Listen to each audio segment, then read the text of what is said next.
कृष्ण चैतन्य प्रभु दया करो मोरे। श्री कृष्ण चैतन्य प्रभु दया करो मोरे। तुम बिना के दयालु जगत संसारे। तुम बिना के दयालु जगत संसारे। पतित पावन हेतु तब अवतार। पतित पावन हेतु तब अवतार। मौसम पतित प्रभु न पाइबे मौसम पतित प्रभु न पाइबे। श्री कृष्ण चैतन्य। ओम अज्ञानतिमिरन्धस्य ज्ञानाञ्जनशलाकया चक्षुरुन्मिलितं येन तस्मै श्रीगुरवे नमः। नमो ओं विष्णुपदाय कृष्णप्रेष्ठाय भूतले श्रीमते भक्तिवेदान्त स्वामिनिति नामिने। नमस्ते सारस्वती देवं गौरवाणी प्रचारिणे निर्विशेष शून्यवादी पाश्चात्य देशतारिणे। जय श्री कृष्ण चैतन्य प्रभु नित्यानंद श्री अद्वैत गदाधर श्रीवासदि गौर भक्त वृंद। हरे कृष्ण कृष्ण कृष्ण हरे हरे। हरे राम राम राम हरे हरे। एवं परंपरा प्राप्तम इमं राजर्षयो विदुः सकालेन महता योगो नस्तपरांतपा। ఈ దివ్య జ్ఞానము ఈ విధముగా గురు శిష్య పరంపరా రూపమున స్వీకరింపబడినది. రాజర్షులు దానిని ఆ రీతి అవగతము చేసుకొనిరి. కానీ కాలక్రమమున పరంపర విచ్ఛిన్నమగుట వలన ఆ జ్ఞానము నశించినట్లుగా కనిపించుచున్నది. ఈ యొక్క శ్లోకంలో భగవంతుడు పరంపర యొక్క విశిష్టత గురించి ఆయన మనకు తెలియపరుస్తూ ఉన్నారనమాట. ముఖ్యంగా మనం పరంపర అన్నటువంటిది లేకపోతే ఆచార్యులు ఏం చెప్తున్నారు అంటే పాలు పవిత్రంగా ఉంటాయి, పాము ఎప్పుడైతే తాకుతుందో విషపూరితంగా మారుతాయి. అదే రకంగా జ్ఞానం చాలా పవిత్రమైనటువంటిది. ఎప్పుడైతే పరంపర లేనటువంటి వ్యక్తులు వాళ్ళ యొక్క సొంత ఆలోచనలతో దాన్ని ఏదో ప్రచారం చేయాలనుకోనో ఏదో చేసినప్పుడు అది కలుషితమవుతుంది. దానివల్ల సమాజంలో పరివర్తన అన్నటువంటిది కలగదనమాట. సో అందువల్ల మనం భౌతికంగా కూడా ఏదైనా డిగ్రీ పొంది ఉన్నాము అంటే ఏ యూనివర్సిటీ నుంచి అంటారు, లేదు బిఏ డిగ్రీనో ఎంఏ డిగ్రీనో నేను డిక్లేర్ చేసుకున్నాను అంటే దానికి వాల్యూ లేదు. అదే రకంగా ఈ ఆధ్యాత్మిక జ్ఞానం కూడా పరంపరానుగతంగా రావాలా అని చెప్పి ఇక్కడ భగవంతుడు చెప్తూ ఉన్నారనమాట. ఈ ముందు శ్లోకంలో భగవంతుడు ఆయన ఏమంటూ ఉన్నారు అంటే దేవదేవుడైన శ్రీకృష్ణుడు పలికెను, అవ్యయమైన ఈ యోగ శాస్త్రమును నేను వివస్వంతునకు అంటే సూర్య భగవంతునికి, తర్వాత వివస్వానుడు దాని మనువునకు పిత అయినటువంటి మనువుకు, మానవులకు పిత అయినటువంటి మనువుకు, తర్వాత మనువు దాని ఇక్ష్వాకునకు, ఈ రకంగా ఈ యొక్క జ్ఞానాన్ని నేను ఇవ్వడం జరిగింది అని చెప్పి ముందు శ్లోకంలో భగవంతుడు చెప్తూ ఉన్నారు. అంటే మనం ఏదైనా కానీ జ్ఞానం సత్యం అన్నటువంటిది మార్పు లేనటువంటిది.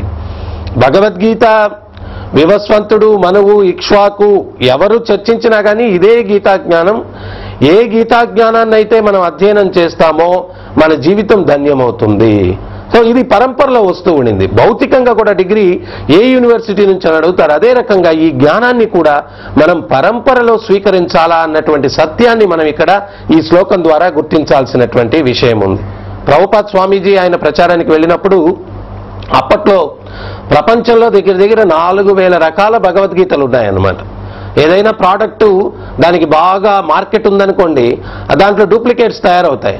అదే రకంగా భగవద్గీత అన్నటువంటి దాని మీదే ఆధ్యాత్మిక ముసుగులో వ్యాపారాలన్నీ కూడా జరుగుతూ ఉన్నాయన్నమాట. సో అందుకని ప్రతి ఒక్కరికి భగవద్గీత కావాలా? అయితే వాళ్ళు ప్రచారం చేయడానికో వ్యాపారం చేయడానికో, కానీ భగవంతుడు ఏ ఉద్దేశంతో భగవద్గీతనిచ్చాడు అది మాత్రం అవసరం లేదు. భగవద్గీత అన్న టైటిల్ తీసుకుంటారు, లోపల వాళ్ళ గీతలు ఉంటాయి, అది చదివితే ఎవరి రాతలు మారవన్నమాట. సో ముఖ్యంగా మనం గుర్తించాల్సింది, అందుకనే ప్రభుపాదులు వారు ఏం చేశారు అంటే భగవద్గీత యథాతథం అంటే స్వార్థం కోసం చేర్పులు మార్పులు చేయకుండా భగవంతుడు ఏ ఉద్దేశంతో ఈ జ్ఞానాన్ని మానవాళిని ఉద్ధరింపజేయాలా అన్నటువంటి ఉద్దేశంతో భగవంతుడు ఏదైతే ఈ జ్ఞానాన్ని ఇచ్చాడో అదే ఉద్దేశంతో యథాతథంగా ఈ యొక్క భగవద్గీతను స్వామి ప్రభుపాదుల వారు ప్రపంచవ్యాప్తంగా ప్రచారం చేశారు. అందువల్ల ఈ భగవద్గీత మీద ఏముంటుంది అంటే భగవద్గీత యథాతథం అని చెప్పి ఉంటుందన్నమాట. అంటే ఏ రకమైనటువంటి స్వార్థ చింతనతోటి చేర్పులు మార్పులు లేకుండా భగవంతుడు ఏదైతే జ్ఞానాన్ని ఇచ్చాడో యథాతథంగా దీంట్లో బోధించడం జరిగిందనమాట. సో అందువల్ల మనం ఏంటి అంటే, మనం మెడిసిన్ ఉంది, దాన్ని డైల్యూట్ చేస్తే దాని ప్రభావం తగ్గిపోతుందన్నమాట. అదే రకంగా ఈ తత్వాన్ని కూడా మన స్వార్థం కోసం చేర్పులు మార్పులు చేసినట్లయితే ఏమవుతుంది అంటే దాని యొక్క ప్రభావం తగ్గిపోతుంది.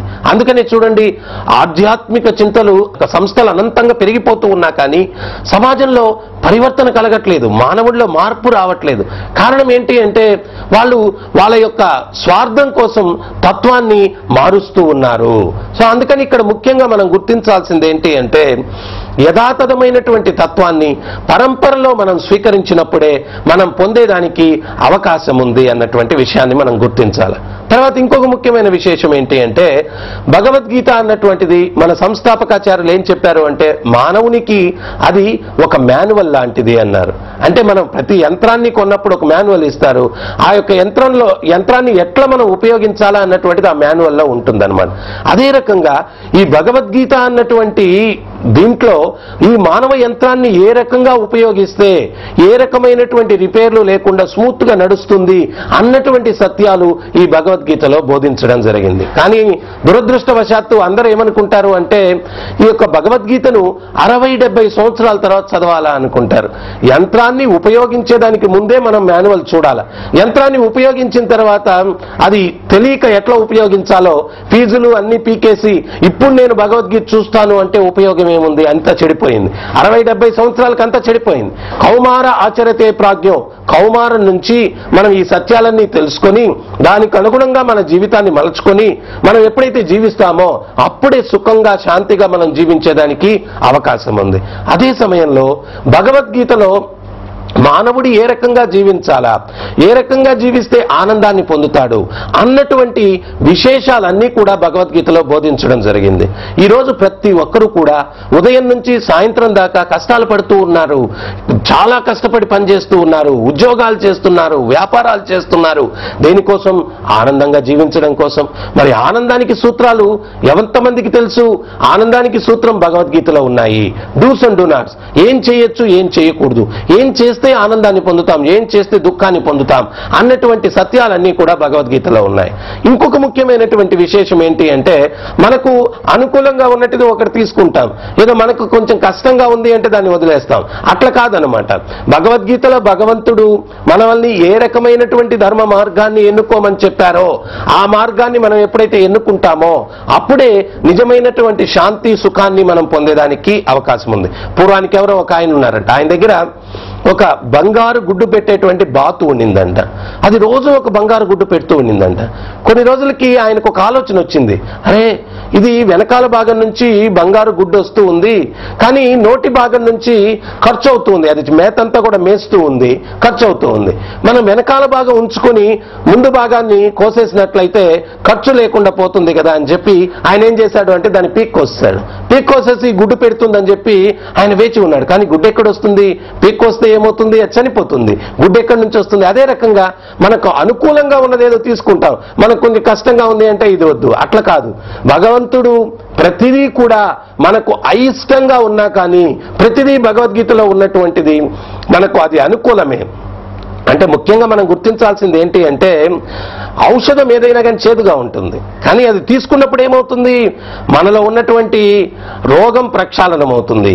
ఈ జ్ఞానం కూడా ఔషధం. ఇది దాన్ని మనం ఎప్పుడైతే మన జీవితంలోకి తీసుకుంటామో అప్పుడు మన జీవితంలో ఒక విజయవంతమైనటువంటి ఒక మార్గదర్శకాన్ని ఈ యొక్క జ్ఞానం చూపిస్తుంది. విజయవంతమైనటువంటి జీవితాన్ని ఏ రకంగా గడపాలా అన్నటువంటి మార్గదర్శకాన్ని ఈ యొక్క భగవద్గీత జ్ఞానం మనకు బోధిస్తుంది అన్నమాట.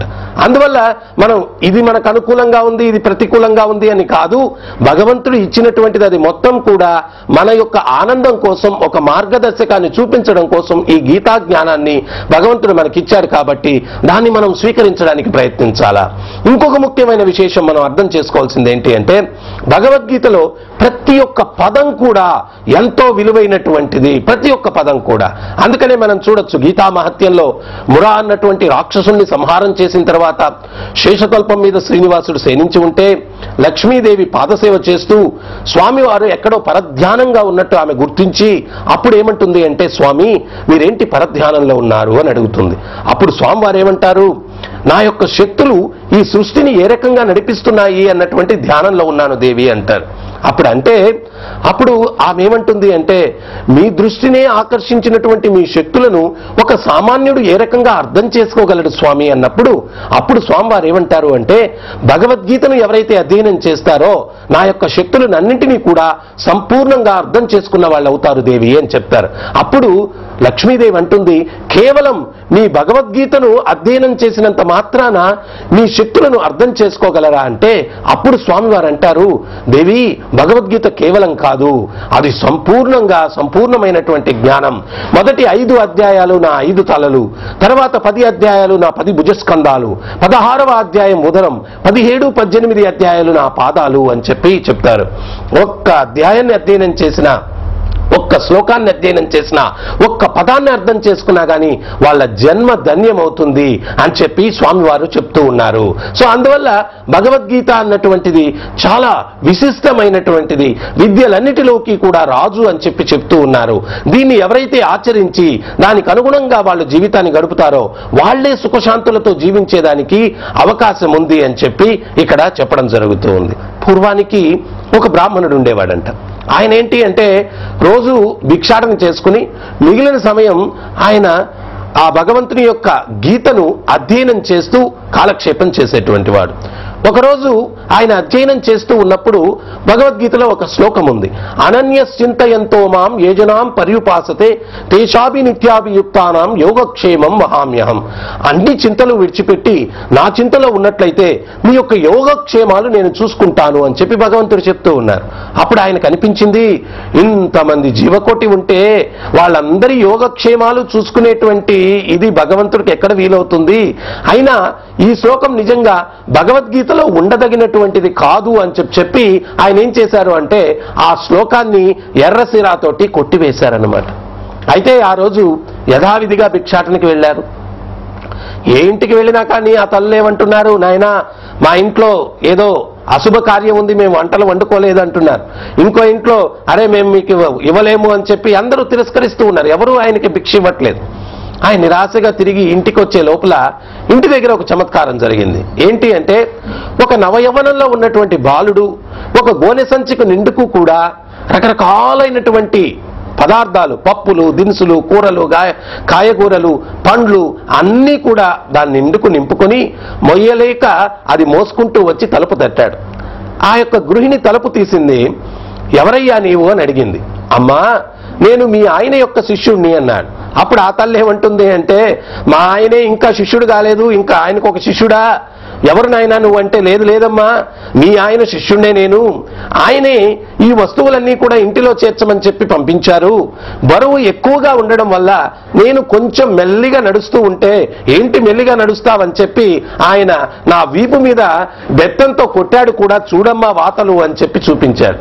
అప్పుడు ఆమె ఏమనింది అంటే, అరే ఇంత కఠినాత్ముడయ్యాడా నా భర్త, మొయ్యలేని బరువిచ్చి ఏదో మెల్లిగా మోస్తే ఏమవుతుంది అని చెప్పి ఆమె ఏమనింది అంటే, అరే ఇంత మొయ్యలేనటువంటి బరువునిచ్చి మెల్లిగా మోస్తే ఏమవుతుంది, అయినా నా భర్త ఇంత కఠినాత్ముడయ్యాడా, రాని ఆయన అడుగుతాను అని చెప్పి, నాయన నువ్వు కూర్చున్నట్లయితే నువ్వు తెచ్చినటువంటి పదార్థాలతో చక్కగా నేను వండి వారుస్తాను అని చెప్పి ఆయన్ని లోపల కూర్చోమని చెప్పిందనమాట. అయితే భర్త ఏ ఇంటికి వెళ్ళినా కానీ భిక్ష దొరకలేదు, చాలా నిరాశ చెందాడు. నిరాశతో ఆయన తిరిగి వచ్చి ఇంటికి తలుపు కొట్టాడు. కొడితే భార్య తలుపు తీసి, ఏమండి మీరు ఇంత కఠినాత్ములయ్యారు, అయినా కానీ ఆ చిన్న పిల్లవాడు అంత బరువు ఇచ్చి మెల్లిగా నడిచినంత మాత్రాన ఏమవుతుందండి, కఠినంగా దండించారే, ఈపు మీదంతా వాతలు పడి ఉన్నాయని చెప్పి ఆమె ఆ భర్తను అడుగుదాం మొదలుపెట్టింది. ఎప్పుడైతే ఆమె ఆ రకంగా అడుగుతూ ఉందో భర్త అంటున్నాడు, ఇదేంటిది, నేను అసలు నా శిష్యుడెవరు, నేను ఈరోజు ఏ ఇంటికి వెళ్ళినా కానీ భిక్ష దొరకలేదు అని చెప్పి నేను ఏదో అసంతృప్తితో వస్తూ ఉంటే మరలా ఎవడో మీ శిష్యుడు వచ్చాడు, ఏదో బరువు మోసుకొచ్చాడు, అని నేను బెత్తంతో కొట్టానని చెప్పి ఏదేదో చెప్తున్నావు, అయినా ఎవరు నా శిష్యుడు అంటే ఉండండి పిలుస్తాను అని చెప్పి నాయనా బాబు అని చెప్పి పిలిచింది. కానీ ఎవరు లేరు. ఈయనకి ఇదంతా కూడా తికమకగా ఉంది. ఇదేంటిది, మొదలై భిక్ష దొరకలేదు, ఎవరో వచ్చారంట, శిష్యుడంట, ఆడేదో ఇవన్నీ పదార్థాలు తీసుకొచ్చాడంట, నేనేమో మొయ్యలేదు అని చెప్పి దండించానంట అని చెప్పి ఈయన తికమకగా ఏమనుకున్నాడు అంటే, ఒక 4-5 శ్లోకాలు భగవద్గీతలో మనం అధ్యయనం చేసినట్లయితే కొంచెం శాంతి వస్తుంది అన్నటువంటి ఉద్దేశంతో భగవద్గీత చదవడానికి తీసుకున్నాడు అనమాట. తీసుకున్నాను చదువుతూ ఉంటే చమత్కారంగా ఆయన ఏదైతే అనన్యశ్చింతయంతో మాం యోజనాం పర్యుపాసతే తేజాభి నిత్యాభియుక్తానాం యోగక్షేమం వహామ్యహం, అన్ని చింతలు విడిచిపెట్టి నా చింతలో ఎవరైతే ఉంటారో వాళ్ళ యొక్క యోగక్షేమాలు నేను చూసుకుంటాను. అయినా మనం ఇక్కడ గుర్తించాల్సింది ఏంటి అంటే, మనం అన్ని చింతలు పెట్టుకుంటే మనకు వచ్చేదేంటి, అంతా కూడా టెన్షన్లు ఇవన్నీ పెరిగి బీపీలు షుగర్లు ఇవి వస్తాయి, అంతేకాని జరిగేదేమీ లేదు. కానీ మనం హరిచిత్త సత్య నరచిత్త లవలేశ నడియదు, హరిచిత్తం ప్రకారమే అన్ని జరుగుతాయి. మరి హరిచిత్తం దేని ప్రకారం ఉంటుంది, జీవుడు చేసిన కర్మలను బట్టి ఉంటుంది. ఈశోపనిషత్ కూడా అదే చెప్తుంది, ఈశావాస్యం ఇదం సర్వం. మనం కోటాగా కేటాయించబడింది, పుట్టినప్పుడే అది కేటాయించబడింది. ఎక్కువ తాపత్రయం పడిన దానివల్ల ఎక్కువ పొందేది లేదు, తక్కువ తాపత్రయం పడిన దానివల్ల తక్కువ పొందేది లేదు. అయితే ఈ జ్ఞానం అన్నది ఉన్నప్పుడు ఏమవుతుంది అంటే, మనం దానికి తగ్గట్టుగా నడుచుకోవడం వల్ల ఈ తాపత్రయాల నుంచి మనం బయటపడేదానికి అవకాశం ఉంది. ఆ జ్ఞానం లేని దాని వల్ల అధిక తాపత్రయాలు, ఆ అధికమైనటువంటి ఆలోచనలు, వీటన్నీ కూడా అనర్థాలకే దారి తీస్తాయి. కానీ ఇవన్నీ కూడా మనకేమీ అది ఉపయోగపడవు. సో అందువల్ల భగవంతుడు ఏం చెప్తున్నారు, అనన్యశ్చింతయంతో మాం. సో ఎప్పుడైతే ఈయన ఆ శ్లోకాన్ని కొట్టివేస్తున్నాడో, చదవడానికి తీసుకున్నాడో, ఆయన కొట్టివేసినటువంటి గీతలు చెరిగిపోయి యథాతథంగా ఉంది ఆ శ్లోకం. అప్పుడు పరుగున భార్య దగ్గరికి వెళ్ళాడు. ఏమే, నీవు ఆ భగవంతుని యొక్క దర్శనాన్ని చేశావు, ఎంత అదృష్టవంతురాలివి. నేను దౌర్భాగ్యుణ్ణి, ఆ భగవంతుడు గీతలో చెప్పినటువంటి మాటల మీద నాకు విశ్వాసం లేని దానివల్ల ఆ దేవదేవుణ్ణి నేను దర్శించలేకపోయాను. ఆ యవనంలో ఉన్నటువంటి బాలుడు ఎవరైతే ఆ పదార్థాలన్నీ తీసుకొచ్చాడో, సరుకులు తీసుకుని వచ్చాడో, అతను ఎవరో కాదు, సాక్షాత్తు ఆ దేవదేవుడే. నాకు ఆ విశ్వాసం లేని దానివల్ల నాకు దర్శనం ఇవ్వలేదు. ఆ దేవదేవుని యొక్క దర్శన భాగ్యం నీకు లభించింది అని చెప్పి భార్యను పట్టుకుని నువ్వు ఎంత అదృష్టవంతురాలివి అని చెప్పి అసురారులు కారుస్తూ ఉన్నాడు.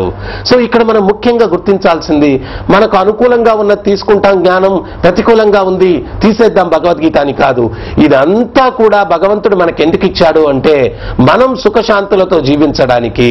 అందుకనే పురందరదాస్ చెప్తారు, కాగద బందిదే కమలనాభుని నింద కాగద బందిదే కాగితవన్ను ఓదుకొండు కాల అక్కడేరే అంటారు. అంటే కమలనాభుడైనటువంటి విష్ణువు దగ్గర నుంచి ఉత్తరం వచ్చింది, ఆ ఉత్తరాన్ని చదువుకొని కాలాన్ని గడపండి.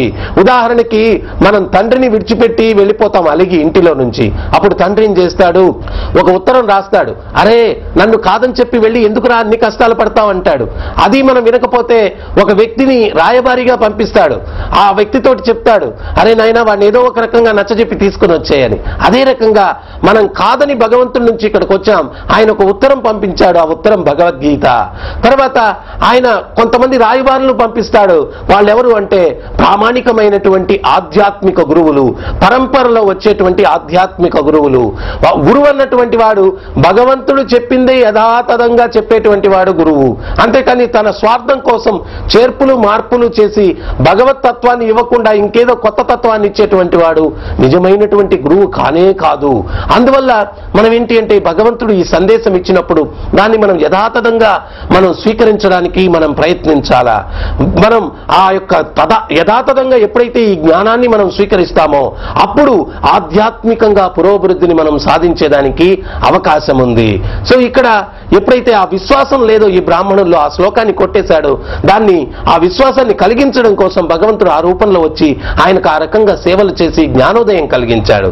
సో ముఖ్యంగా మనం ఏంటి అంటే శ్లోకాలు కంఠోపాఠంగా నేర్చుకున్నామా, 700 శ్లోకాలు వచ్చాయా, లేకపోతే భాగవతంలో శ్లోకాలు వచ్చాయా, ఇది కాదు ముఖ్యం. ఆ భావన మనం తెలుసుకున్నామా లేదా. చైతన్య మహాప్రభు శ్రీరంగానికి వెళ్ళినప్పుడు అక్కడ ఒక వ్యక్తి భగవద్గీత తలక్రిందులుగా పెట్టుకుని అశ్రుదారులు కారుస్తూ ఉన్నాడు. అప్పుడు అక్కడ ఉన్నటువంటి పండితులందరూ కూడా ఆయన్ని చూసి హేళన చేస్తూ ఉన్నారు. వీడికి భగవద్గీత ఎట్ట పట్టుకోవాలో తెలియదు, కానీ వీడేదో అర్థమైనట్టు అశ్రుదారులు కారుస్తూ ఉన్నాడు అని చెప్పి ఆయన్ని హేళన చేస్తూ ఉన్నారు. ఇది గమనించినటువంటి చైతన్య మహాప్రభు ఆయన దగ్గరికి వెళ్ళారు. నాయనా, నీ ప్రయత్నం ఏమిటి అన్నారు. అప్పుడు ఆ భక్తుడు చెప్పాడు, గురువు గారు చెప్పారు భగవద్గీత చదవమని చెప్పి, కానీ దురదృష్టవశాత్తు నాకు చదువు రాదు. మరి చదువు రానప్పుడు ఎందుకు నువ్వు భగవద్గీత పెట్టుకుని అశ్రుదారులు కారుస్తూ ఉన్నావు అని చెప్పంటే, అప్పుడు ఆయన ఏమన్నాడు అంటే, చదువు రాకపోయినా కానీ భగవద్గీత చేతిలోకి తీసుకున్న తక్షణమే ఒక్క సత్యం అర్థమవుతుంది. ఏమిటా సత్యం అంటే, అఖిలాండ కోటి బ్రహ్మాండ నాయకుడు ఆ భగవంతుడు తన భక్తుడైనటువంటి అర్జునుడిని సంతృప్తి పరచడం కోసం అతి నీచమైనటువంటి రథసారథి స్థానాన్ని స్వీకరించాడే, ఆ భగవంతుడు తన భక్తుని కోసం ఏం చేయడానికన్నా సిద్ధమవుతాడు. ఆ యొక్క ఉన్నత హృదయాన్ని అర్థం చేసుకుని నేను అశ్రుదారులు కారుస్తూ ఉన్నానన్నాడు. అప్పుడు చైతన్య మహాప్రభు చెప్పారు, నాయనా, భగవద్గీత ఏదైతే చదివితే అర్థమవుతుందో అది చదవకుండా నేను అర్థం చేసుకున్నావు. భగవంతుడు భక్తుల కోసం ఏం చేయడానికన్నా సిద్ధంగా ఉన్నాడు అన్నటువంటి సత్యాన్ని నువ్వు భగవద్గీత చదవకుండానే అర్థం చేసుకున్నావు. నీ జన్మ తరిస్తుంది అని చెప్పి కమల హస్తాలతో ఆయన ఆశీర్వదించి వెళ్ళిపోయారు. సో అందువల్ల భావం ముఖ్యం. భగవంతుడు ఏ ఉద్దేశంతో ఈ జ్ఞానాన్ని ఇచ్చాడు, ఆ భావం మనం అర్థం చేసుకుని మరి ఆ భావం మనం అర్థం చేసుకునేదానికి కూడా ప్రామాణికమైనటువంటి ఒక గురువు అన్నటువంటి వారు కావాలా. అందుకనే భగవద్గీతలో భగవంతుడు చెప్తూ ఉన్నారు, తద్విధి ప్రణిపాతేన పరిప్రశ్నేన సేవయాం ఉపదేక్షింటితే జ్ఞానం జ్ఞానినస్తత్వదర్శన. తత్వాన్ని దర్శించినటువంటి గురువుకు శరణాగతి పొంది సేవలు చేసి పరిప్రశ్నేన ఆయన్ను ప్రశ్నలు అడిగి తెలుసుకునేదానికి ప్రయత్నం చేయాలా అని చెప్పి చెప్తూ ఉన్నారనమాట. సో ఆ రకంగా మనం ప్రామాణికమైనటువంటి గురువుకి శరణాగతి పొంది ఈ గీతా జ్ఞానాన్ని మనం అర్థం చేసుకునేదానికి మనం ప్రయత్నం చేయాలా. పురంధరదాస్ చెప్పినట్టుగా మనం భగవంతుని కాదని ఇక్కడికి వచ్చాం, మనల్ని నచ్చజెప్పడానికి భగవంతుడి యొక్క లేఖను పంపించాడు, అది గీతా జ్ఞానము. ఆ యొక్క గీతా జ్ఞానానికి అనుగుణంగా మన జీవితాన్ని మనం మలచుకొని తర్వాత ప్రతినిధిని కూడా పంపిస్తున్నాడు. అదే ఆధ్యాత్మిక గురువు ప్రతినిధి. ఆ యొక్క గురువు గీతా జ్ఞానము మనల్ని ఈ భౌతిక జగత్తు నుంచి మరలా విముక్తిని కలిగించి భగవత్ సన్నిధికి చేర్చడం కోసమే వినియోగపడతాయి.